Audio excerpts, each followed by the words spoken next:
야고보서에서의 가장 핵심되는 논쟁 그리고 그 신학이 마치 충돌하는 것처럼, 특별히 이 바울 신학과 야고보의 신학이 충돌하는 것처럼 여겨지는 그 내용이 오늘 이 14절, 2장 14절부터 26절 사이에 있습니다. 그러나 결론 먼저 말씀드린다면 결코 이 둘의 구원에 대한 신학, 구원론은 결코 상충되지 않고요.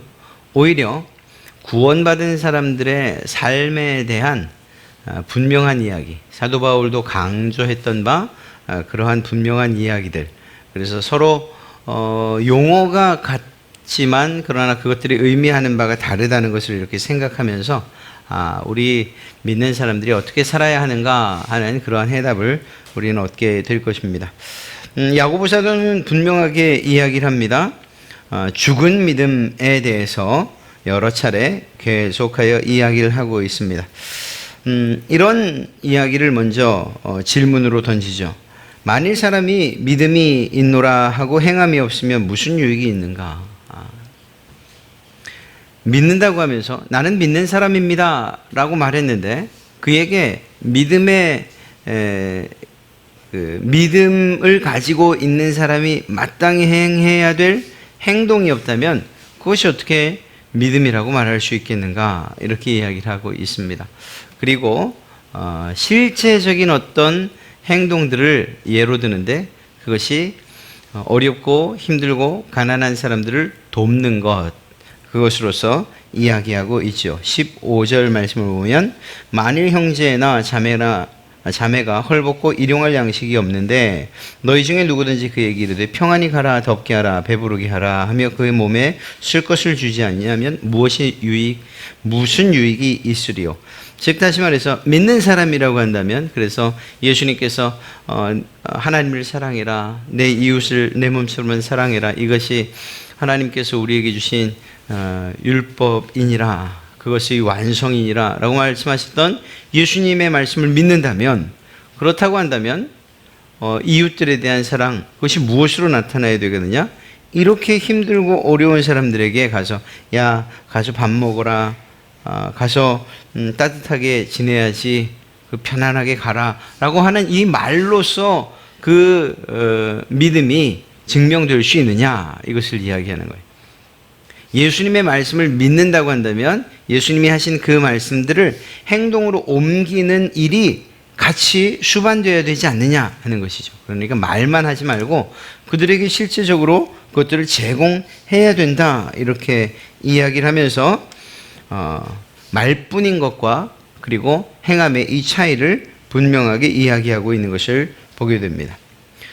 말뿐인 것은 믿음이라고 이야기할 수 없다. 그것은 그저 빈말에 지나지 않는다, 이렇게 말하고 있고, 그리고 이 빈말은 죽은 믿음이다, 이렇게 연결시켜서 이야기하고 있는 거죠. 오늘 야고보 사도는 행함이 없는 믿음, 행함이 있는 믿음, 이 두 가지를 대비시키는 것 같습니다만, 그러나 사실은 행함이 없는 믿음은 믿음 자체가 아닌 거예요. 더 정확히 말하라고 하면 믿음이 아닌 것과 올바른 믿음, 또 완전히 잘못된 믿음과 그리고 참된 믿음, 올바른 믿음, 이것을 대비하는 거예요. 믿음이 없는데 믿음이 있다고 착각하는 것과 실제 믿음이 있는 것, 이것을 이야기하고 있는 것입니다. 그러니까 행함이 없는 믿음이 따로 있고 행함이 있는 믿음이 따로 있는 게 아니라는 거예요. 행함이 있는 믿음은 실제 참 믿음이고요, 행함이 없는 믿음은 믿음이 없는 거다, 이렇게 이야기를 하고 있는 것입니다. 그래서 과격하게도 죽은 믿음이다, 이렇게 이야기를 하고 있는 것이죠. 그래서 17절에 말씀드린 것처럼 이와 같이 행함이 없는 믿음은 그 자체가 죽은 것이라. 그러니까 행함이 없는 믿음이라는 이 말은 믿음이 아닌데 믿음인 것처럼 착각하고 있는 것이다, 이렇게 표현하면 옳을 것 같습니다. 사실 이 문제는 기독교인의 윤리에 있어서 매우 중요한 일이고, 또 시대와 상관없이, 그럼에도 불구하고 오늘날 우리가 사는 이 시대에 교회나 혹은 믿는 그리스도인들이 더 이상 욕을 먹지 않기 위해서, 더 이상 하나님의 영광을 가리우지 않기 위해서, 반드시 알아야 되고 또한 마음에 새길 뿐만 아니라 그렇게 이 말씀대로 살아야 될 아주 중요한 그러한 내용을 담고 있습니다. 얼마나 많은 그리스도인들이 또 목사 혹은 교회 중직자 혹은 교회들이 손가락질을 당하고 욕을 먹을까요? 동성애에 대한 가두 시위가 있어서 퀴어 축제를 할 때 어떤 사람이 가서 인터뷰를 했습니다. 동성애에 대해서 어떻게 생각하십니까? 교회가 이 문제를 이 죄로서 규정하고 그리고 그것에 대해서 이렇게 반대 시위 집회를 하는데 어떻게 생각하십니까? 그 사람이 뭐라고 대답했을까요? 어떤 사람들은 예, 맞다고 생각합니다. 죄라고 생각합니다. 또 어떤 사람들은 아닙니다. 저 사람들이 그러니까 저 반대 시위하는 사람들이 옳지 않습니다. 뭐 이렇게 분명하게 얘기를 하는데 어떤 한 사람이 이렇게 얘기를 합니다. 동성애 그것이 만약에 죄라고 한다면 그렇다고 한다면 그것에 대한 즉 동성에 대한 문제 그리고 그 죄에 대한 이야기를 하기 전에 먼저 교회가 또 믿는 사람들이 자기 모습 먼저 좀 돌아봐야 되는 것 아닙니까? 이렇게 얘기를 해요. 무슨 얘기인가? 동성애보다 더한 죄를 교회 안에서 저지르고 있으면서 더 못한 도덕적 윤리적 기준을 가지고 살면서 때로는 탈세, 때로는 도둑질, 때로는 법을 어기면서까지 교회를 짓고 확장하고 하는 이런 일들을 하면서 그래서 실제적으로 동성애와 비교할 때 결코 낫다고 할 수 있는 그런 더 낫다고 할 수 있는 일들이 아닌 그러니까 똑같은 죄들을 지으면서 왜 그것만 나쁘다고 이야기합니까? 이렇게 얘기를 하더라고요. 좀 가슴이 아팠죠. 그러니까 이런 거예요.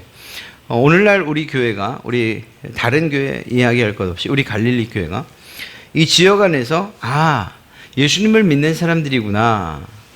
예수님은 사랑이라고 하는데 그 사랑을 이렇게 전하면서 사는 교회구나, 또 성도구나 하는 이러한 사실들을 우리의 삶 가운데서 증명해 내야 된다는 거예요. 내가 믿는 사람이라고 한다면 그것을 증명하면서 살아가는 것, 이것이 참된 믿음을 가지고 있는 사람이다 라고 이야기하고 있는 것이죠. 이 믿는 것과 행함은 둘이 서로 분리될 수 있느냐? 결코 그렇지 않다라고 야고보 사도는 이야기하고 있습니다. 물론 계속 반복해 말씀드리지만 사도 바울도 이 믿음과 그리고 행함을 결코 분리시킨 적이 없어요. 로마서라고 하는 아주 중요한 기독교의 교리서를 쓰면서도 교리에 대한 정리를 하면서도 그러면서도 그는 그 후반부에 이렇게 믿는 사람들은 어떻게 살아야 되는가? 이렇게 살아야 됩니다 라고 해서 기독교인의 윤리와 도덕적 기준들을 제시하고 있어요. 그리고 그 기준들은 세상의 이 도덕과 윤리보다 훨씬 높은 차원의 그러한 삶이고 행동이었다는 것을 알 수가 있습니다. 높은 기준이었다는 거예요. 사실 이 일은 예수님께서 이미 이야기하셨던 거죠. 율법은 율법대로만 살아가는 것도 참 높은 수준의 도덕과 그리고 윤리적인 삶인데 그 율법대로 살아가는 사람들을 향해서 이렇게 말씀하셨어요. 너희에게는 증인이 있어야 죄가 되지 않냐? 그런데 나는 너희에게 말한다. 증인이 없어도 마음속에 죄를 짓는다면 그것은 이미 죄를 지은 것이다. 음욕을 품는다면 그는 이미 간음한 것이다. 훔치려고 마음을 먹었다. 그는 이미 도덕질한 것이다. 이렇게 말씀하시면서 그리스도인의 삶의 윤리와 도덕의 기준을 확 높여놓으셨어요. 무슨 말입니까? 예수님을 믿는 사람들은 세상이 말하는 그러한 올바른 삶보다 더 높은 올바른 삶을 추구하면서 살아가야 되는 거예요. 그런데 그렇게 살지 못하니 야고보 사도가 말하는 거예요. 믿는다고 하면서 어떻게 그 믿음에 대한 행동이 나타나지 않느냐 이렇게 이야기하고 있는 것입니다. 그래서 너의 행함으로 내 믿음을 내게 보이라 이렇게 말하고 있는 이 18절의 말씀 즉 어떤 사람은 말하기를 너는 믿음이 있고 나는 행함이 있으니 행함이 없는 내 믿음을 내게 보이라. 나는 행함으로 내 믿음을 내게 보이리라고 하는 이 말을 좀 더 정확하게 표현하면 이렇습니다. 혹이 어떤 사람이 말하기를 너는 믿음이 있고 나는 행함이 있으니 너는 너의 행함으로 너의 믿음을 내게 보여라. 그러면 나는 나의 행함으로 내 믿음을 내게 보이겠다. 자, 이렇게 해서 똑같은 행함이 나왔는데 한편에는 행함이 없는 믿음이다. 그러면 그것은 믿음이 아니다라고 이야기하려는 것이죠. 이러한 논지로 야고보 사도는 계속해서 믿음에 대한, 그러니까 행동으로 믿음을 증명해라, 이렇게 이야기하고 있는 것입니다. 우리가 혹시라도 그냥 마음에 이렇게 좀 한 문장으로 여러분의 삶의, 기독교인으로서의 삶의 어떤 모토를 삼고 싶다면 행동으로 믿음을 증명하는 삶, 이렇게 이야기하면 괜찮을 것 같습니다. 행동으로 내 믿음을 증명하리라, 이렇게 이야기해도 좋을 것 같습니다.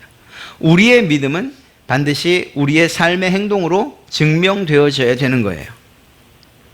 그렇지 않으면 우리가 가지고 있는 그 믿음, 내가 자랑하는 이 믿음, 이것은 헛것이 되거나 혹은 내가 없는데도 불구하고 가지고 있다고 착각하는 것에 불과할 것이라는 것입니다. 우리는 이렇게 얘기해요. 예수 믿고 천국 갑니다. 그리고 그 천국 가는 것은 믿음으로 갑니다. 이렇게 말하죠. 여기에 그것을 부인할 사람은 없어요.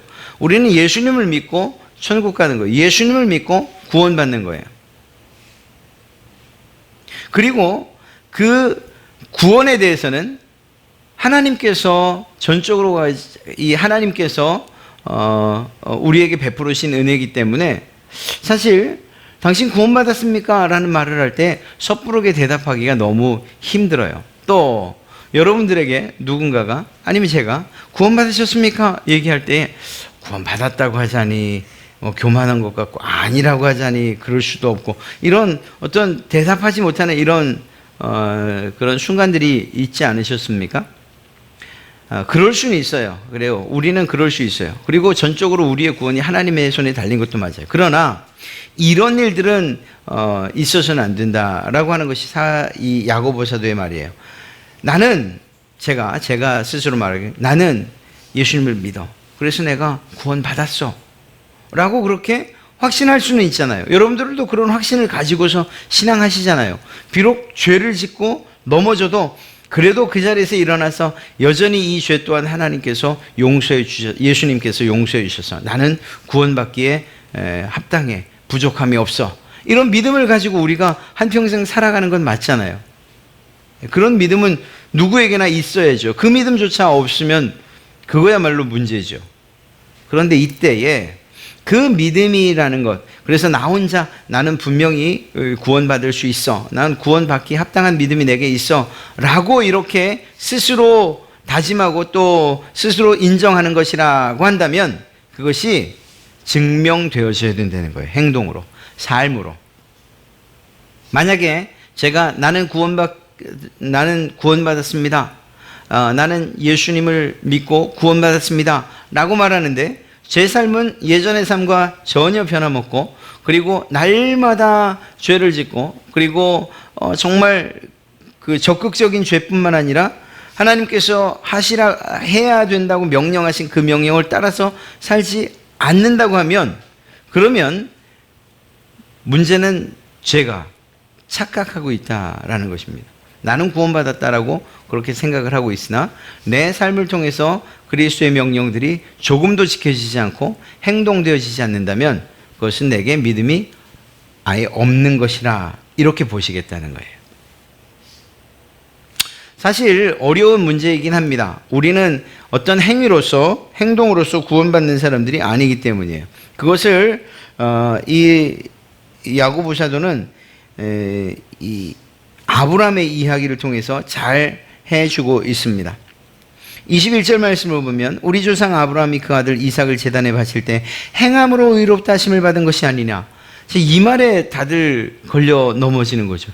아브라함이 행함으로 이 의롭다 하심을 받았는가? 이렇게 말해요. 그러니까 하나님께서 의롭다고 칭해 주신 것, 그의 믿음을 보시고 칭해 주신 것, 믿음으로 구원받은 것이 아니라 이삭을 죽이려는 그 행동을 통해서 그가 구원받았다는 이야기인가? 이렇게 이해하기 쉽습니다. 그러나 이 부분에 있어서 우리는 그 용어가 의미하는 바를 좀 정확하게 이해할 필요가 있습니다. 첫째로 의롭다함을 받는다. 의롭게 된다 할 때에 이 개념이 바울이 이야기하는 것과 야고보가 말하는 이 개념이 약간 다르다는 것을 생각할 수 있어야 됩니다. 즉 다시 말해서 바울에게 있어서, 그러니까 이 신칭이 믿음으로 의롭게 됩니다 라고 말하는 그 입장에서 말하는 의롭다는 것은 무엇을 말하는 것일까요? 죄로 인해서 죽을 수밖에 없던 사람들, 하나님을 알지도 못하고 믿지도 않던 사람들, 그래서 그냥 두면 죽음과 저주를 향해서 갈 수밖에 없는 그런 사람들, 그런 사람들이 누구를 믿음으로? 예수 그리스도를 믿음으로 그의 모든 죄를 사함받고 그리고 하나님 앞에 이게 받아들여진다는 그러한 의미죠. 그러니까 하나님과 상관없는 사람들, 하나님과 상관없는 그 사람들이 예수 그리스도를 믿어서 하나님께서 의롭다고 칭해 주시는 거예요. 그런데 야고보가 말하는 이 의롭다라고 하는 이때 사용된 그 개념은 무엇인가 하면 어떤 사람이 믿음을 가지고 있다는 것을 전제로 하고 있어요. 이미 구원받았다고 말하는 사람들, 이미 그리스도인이 된 사람들, 이미 스스로 하나님의 자녀라고 말하는 사람들, 그들을 대상으로 하고 있는 거예요. 즉 다시 말해서 이 의롭다는 의미는 내가 가지고 있는 참된 믿음, 내가 가지고 있는 이 믿음이 참된 것으로 하나님에게 인정받는다는 그런 의미로 의롭다는 용어를 야고보는 사용하고 있는 것입니다. 내가 가지고 있는 이 믿음이 참된 믿음이다. 그리고 또 정말 분명하게 드러난다는 그러한 의미로 야고보 사도는 의롭다를 사용하고 있고, 바울 사도는 실제적으로 죄로부터의 구원, 죄로부터의 의롭게 됨, 이것을 이 의롭다는 의미로 사용하고 있는 것입니다. 그러니까 이 둘 다 완전히 다른 그러한 의미를 가지고 있는 거죠. 처음으로 의롭다함을 받는 이 의미는 사도 바울에게서 분명히 드러나고요.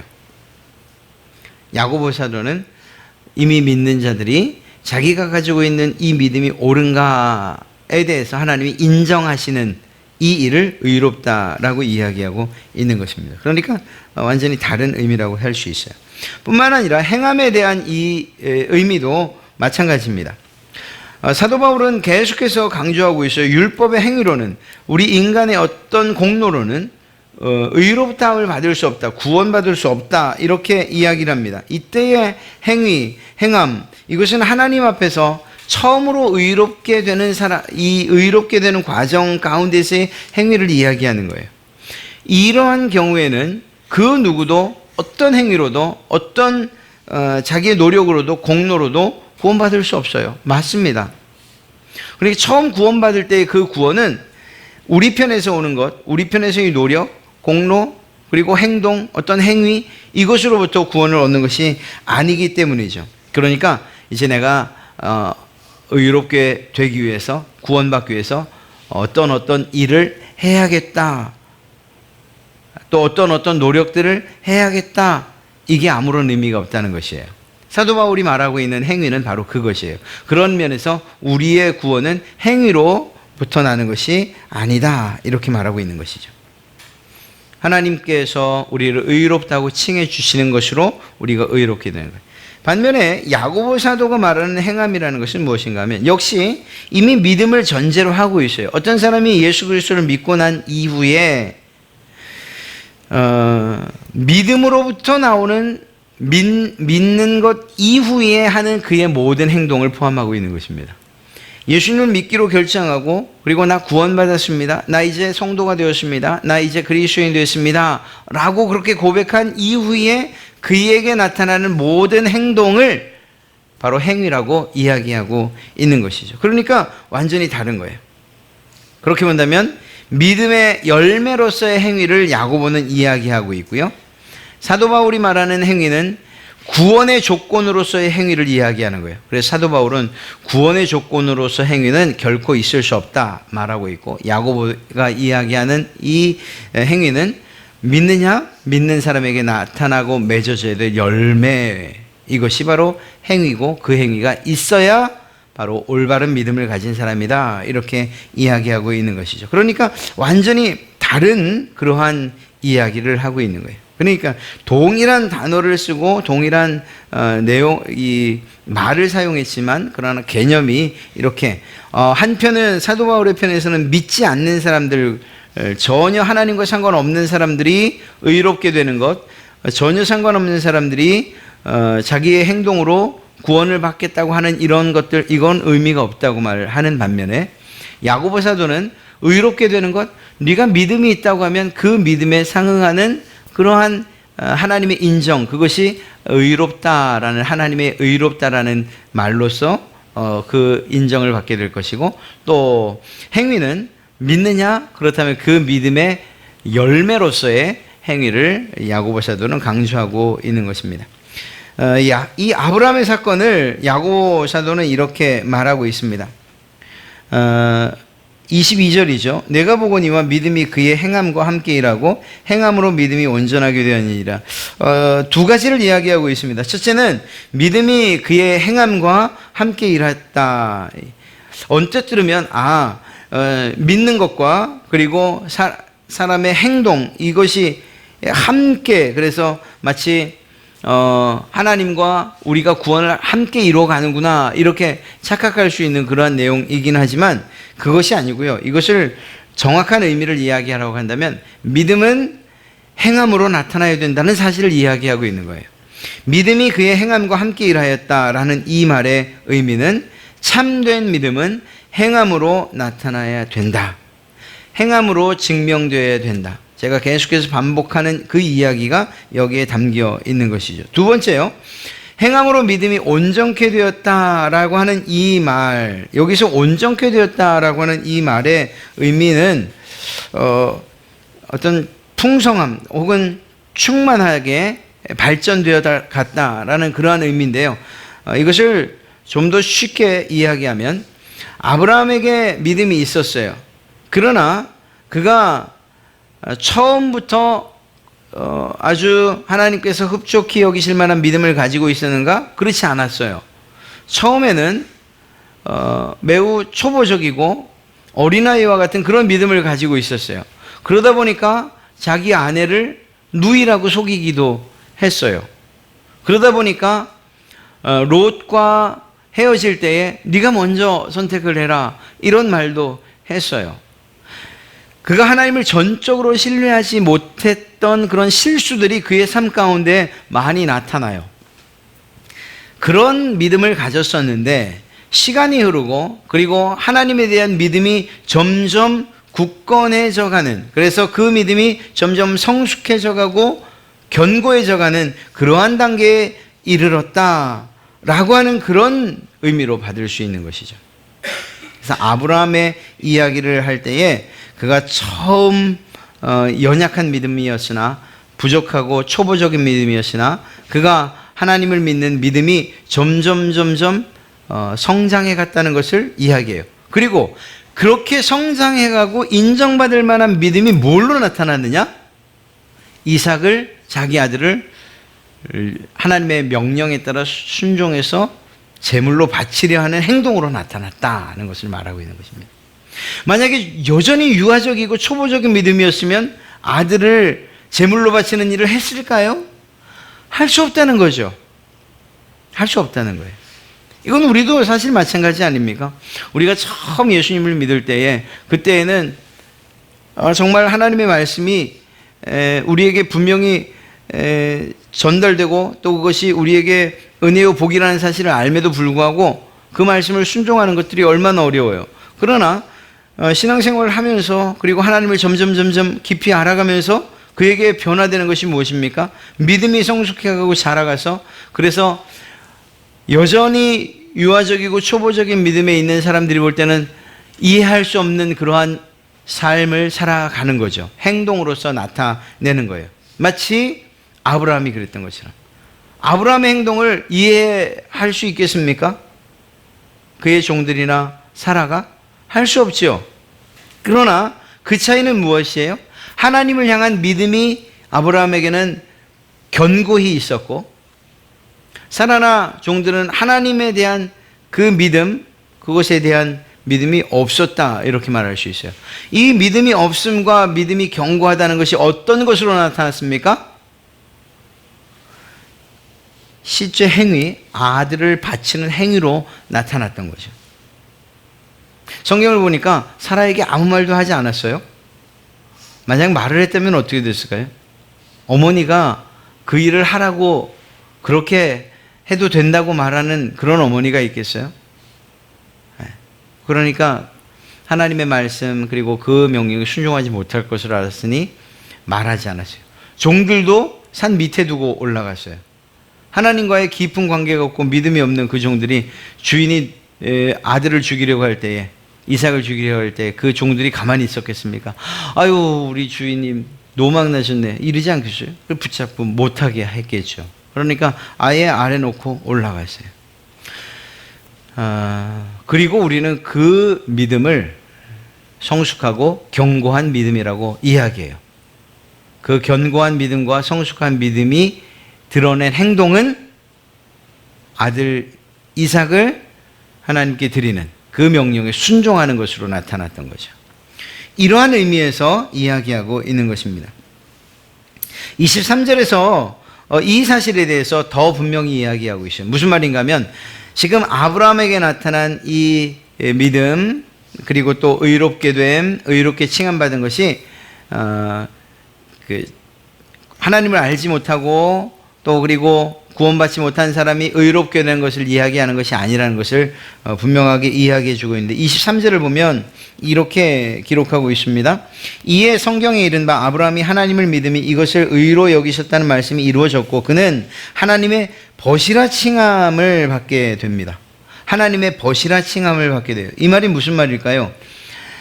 하나님의 벗이란 이러한 칭호는 사실 누구나 아무나 다 받을 수 있는 것은 아니었어요. 구약에 나와 있는 위대한 인물들, 정말 몇몇만이 하나님과 동행하고 그리고 하나님의 친구처럼 그러한 대접과 그러한 삶을 살았어요. 하나님께로부터 그런 대접을 받으면서 살았다는 얘기예요. 그러니까 모든 사람들에게 적용된 것이 아니니만큼 그 벗이란 단어가 사용됐다는 건 하나님과의 관계가 어땠다는 것일까요? 아주 긴밀했다는 것, 아주 그 관계가 아주 특별했다는 것을 이야기하고 있는 그러한 한 단어입니다. 에녹에게는 동행이라는 단어로 나타났고요. 다윗에게는 하나님의 마음에 합한 자라는 그러한 표현을 썼고요. 이렇듯이 위대한 인물들이 하나님과 동행하거나 막 그의 마음에 합했거나 혹은 이렇게 벗이라고 칭함을 받거나 하나님에게 특별한 정말 특별한 대우를 받으면서 그렇게 성경에 기록되었다는 것은 그가 하나님과 정말 친밀한 관계를 맺고 있었다는 것을 의미하는 거죠. 이렇게 볼 때에 이러한 행동을 통해서 그가 하나님을 전적으로 신뢰한 그 믿음이 행동으로 나타나고 그 행동을 통해서 결국은 하나님과의 관계가 올바르다는 사실을 증명해낸 것이라는 거예요. 그러면 이제 우린 말을 좀 정리를 해볼 필요가 있어요. 여러분들이 행함이 없는 믿음은 죽은 것입니다, 이렇게 표현할 수도 있지만 하나님과의 관계가 여러분 어떠십니까? 제가 물을 때 저 하나님과의 관계가 꽤 괜찮아요. 오늘 이 아브라함처럼 저는 하나님과의 친밀한 관계를 유지하고 있어요 라고 그렇게 말씀하실 수 있어요? 만약에 그렇다면 그 관계가 친밀함을 어떻게 증명하시겠습니까? 하나님의 말씀에 대한 순종으로, 마치 아브라함이 이삭을 제물로 바치기를 그냥 정말 아무런 의심 없이, 물론 그 심적인 고난과 고통은 있었겠으나 그러나 그 행동을 멈추지 않고 했다는 것으로서 하나님과의 특별한 관계, 긴밀한 관계가 증명되었던 것처럼 우리의 삶이 우리가 내가 하나님을 신뢰합니다. 하나님께서 제게 주신 그 모든 은혜를 늘 감사합니다. 라고 말하는, 그래서 제가 하나님하고 어떤 관계인지 알죠? 제가 하나님을 아버지라고 부르잖아요. 라고 그렇게 여러분 스스로에 대해서 하나님과의 관계를 좋게 그리고 긴밀하게 표현하신다면, 그렇다면 그것이 어떻게 증명되어야 되느냐? 우리의 삶으로, 우리의 행동으로 증명되어져야 된다는 거예요. 이 일에 대해서 한 인물을 더 예로 들고 있습니다. 그것이 바로 라합입니다. 라합이 하나님을 어떻게 고백하고 있습니까? 성경을 보면 그 하나님에 대한 라합의 고백은 아주 기가 막힙니다. 너희 하나님 여호와는 상천하지 하나님이시라, 이렇게 고백해요. 하나님이 정말 이 모든 세상 만물을 주관하시는 분이시고, 그리고 이 가나안쯤은 충분히 이기실 수 있는 그러한 하나님이시다라고 그렇게 고백한 거예요. 상천하지, 하늘과 땅의 하나님이십니다, 이렇게 라합이 고백했다고요. 그렇게 믿었어요. 그의 믿음이 하나님은 위대하십니다, 하나님은 능력이 있으십니다, 하나님은 못하시는 일이 없습니다, 이렇게 고백한 이후에 만약에 라합이 그렇게 말을 했음에도 불구하고 정탐꾼들을 숨겨주는 것이 아니라 오히려 여리고성 사람들에게 고발을 했다면, 그가 고백한 이 고백과 하나님에 대한 믿음은 무엇이라고 말할 수 있습니까? 거짓이지요. 그렇게밖에 이야기할 수 없는 거예요. 가짜 믿음이었어요. 아니, 믿음이 없는 것이라고 이야기할 수 있는 거예요. 아니면 스스로 속인 것이라고 이야기할 수 있죠. 라합이 정탐꾼들을 숨겨준, 그리고 그들로 하여금 무사히 성을 빠져나갈 수 있게 도운 이유가 무엇이냐? 그 시작은 하나님은 이런 분이십니다라는 믿음을 그가 가지고 있었기 때문이라는 거예요. 오늘 그 사실을 이야기하고 있는 것입니다. 25절에 기생 라합이 사자들을 접대하여 다른 길로 나가게 할 때에 행함으로, 그들을 살려주는 이런 행함으로 그가 의롭다함을 받았다. 그의 믿음을 증명해냈다. 이렇게 말하고 있는 것이죠. 그래서 결론이 26절에 영혼 없는 몸이 죽은 것 같이 행함이 없는 믿음은 죽은 것이다. 믿음이 아니다. 이렇게 이야기하고 있는 것입니다. 여러분, 이 말씀이, 오늘 이 죽은 믿음이라는 이 말씀이 여러분들에게 좀 도전이 됐으면 좋겠어요. 이것은 우리의 가정에서나 혹은 직장이나 교회 안에서 여러분들이 만나는 모든 사람들과 여러분들이 관계에 맺어 살아갈 때에 우리에게 매우 중요한, 아주 필수적인 그러한 내용이어야 돼요. 목사님들의 자녀들 다, 물론 다 돌아와요. 그리고 또 표현은 그렇지만 정말 하나님께 헌신된 그런 자들로 살아가요. 제 친구들도 그래요. 그러나 그들이 사춘기라고 하는데 그 시간을 겪을 때는 참 쉽지 않아요. 다 착하게, 다 바르게 자라는 것만은 아니에요. 정말 이렇게 엇나갈 때가 있어요. 제 친구들도 있어요. 이건 교단과 상관없어요. 저에게도 하여간 이 유년 시절 혹은 청소년기에 같이 보냈던 같은 목사 아들 친구들이 있었거든요. 근데 이제 잘 이렇게 좀 엇나가는 친구들 얘기에 공통점이 있어요. 그게 뭔가 하면, 그러니까